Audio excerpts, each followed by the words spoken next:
Hello, everybody, and welcome to Mrs. G's Story Time. We are reading the book Betsy Ten Boom, Promise of God by Mike Evans, with permission of Time Worthy Books. And I am in Spanish Wells, Bahamas. I'm here. I'm going to be sharing at a women's conference next week, and so you may be hearing some sounds of birds and waves, and so I apologize ahead of time for that, but pray that it will be a sweet time of remembering Betsy and how the Lord used her and her family. And we are on chapter 27. Later that week, Papa came upstairs and found me in the kitchen. "I know it's early," he said, "but I want to take our walk now." He had a worried look, but I didn't ask any questions. I just slipped on a sweater and went with him out to the street in front of the shop. Normally we followed the same route every day, up the street to the left towards St. Bavo, across Grout Mart to the next corner, then down to the cross street a block below the shop. This time, however, as we came from the shop, he steered me to the right. "We need to go this way," he pointed, and I knew something was on his mind. At the corner, 2 blocks down the street, he guided us to the right. In a little way, that direction, we crossed to the opposite side. Near the center of the block, we turned into a winding, narrow alley. I knew then that we were on our way to Rabbi Prinz's apartment. Prinz lived on the 3rd floor of a building nestled deep in the heart of Harlem's largest Jewish neighborhood. Constructed in the 19th century, it had been home to many of the city's elite. However, as time passed, they moved to the suburbs. The building's large rooms and tall windows attracted artists who used the naturally lit spaces as both studios and residence. Later, the buildings were sold to investors from Amsterdam, who divided the apartments in half, doubling the occupancy, which they rented to an influx of immigrants. Jews were but the most recent group to occupy it.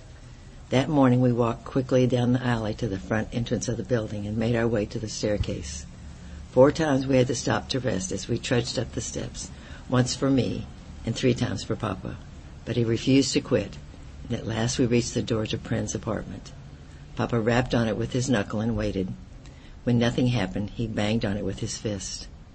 From above us, I heard the sound of a latch, and then a door across the hall opened just enough for someone to see out. A moment later, it opened wider, and a woman appeared. "Are you Casper Ten Boom?" she asked in a whisper.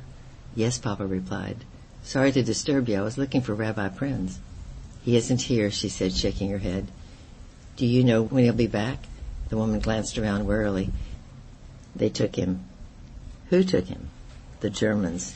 Came for him 3 days ago." "Where did they take him?" "We don't know," she said, backing away. "They just came for him and they took him." Then she shut the door and locked it, leaving me and Papa alone in the hall. As we started downstairs, he said, "We were some of the last people to see Prinz alive." "Yes," I nodded. I realized that while she was talking. "Why do you suppose they took him?" "He isn't really a threat to anyone. Rabbi Prinz speaks the truth, and there's always a threat to people like the Nazis." We reached the front door and stepped out to the alley. Papa paused for a moment and glanced around at the buildings. "The Germans are removing legitimate Jewish leadership." His words seemed to rise from deep inside, as if struggling to reach the surface of a mind immersed in thought. People like Rabbi Prinz, Samuel Levi, men who actually influence how people think, are being replaced with men like Isaac Franken. I don't like the fact he saw us the other day when we were at Grout Mart. "Who? Franken?" "Yes." "I don't like it either," Papa agreed. "Or Captain Borman. Both of them are trouble." A cold shiver ran through my body at the mention of his name. Papa glanced over at me. "Are you all right?" "Yes," I nodded. "I'm fine." We walked a little further in silence, and I picked up the conversation again. "With men like Rabbi Prinz gone, the Jews will have no one to watch over them." "Yes, they do," Papa corrected. "God himself is watching over them. They are his, and he will not forget them. No matter how bad things look, he will not forget them. The Germans have placed themselves in a terrible position. They do not realize just how much danger they are in. I pity them most of all. They are trapped in evil's grasp." This wasn't the first time he told me that. I tried to understand what he saw in the soldiers, and on many occasions tried to see it for myself. But I had trouble getting past the anger, both theirs and mine. "The soldiers seem so arrogant," I sighed. Papa shook his head. "No, they're afraid." "Afraid?"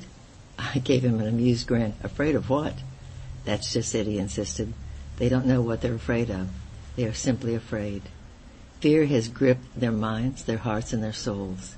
The lies they have been told about the Jews taking their jobs, about the Jews stealing their money, about the Jews conspiring to destroy Germany, those lies have filled them with fear, and that fear has given birth to hatred, and hatred has blinded them to their true situation. We must help the Jews, I replied. We can't let the soldiers come again to the Jewish shop like they did with Khan. And we must help the Germans, Papa insisted once again. They are in danger of losing their souls. That was a very short chapter, but just as well, the sounding is not the best, and the people are starting to come out on the beach now, so it's getting a little bit more noisy. I do love the fact that Papa is so concerned about the Germans and their souls, and I think this is where Betsy really gets this from later on when she and Corey and Robbins. Betsy is the one who's concerned for the guards and prays for the ones who have even beaten her, Lord, and that's a sweet to care and love for your enemy as well. I love you. I'm praying for you, and bye-bye for now.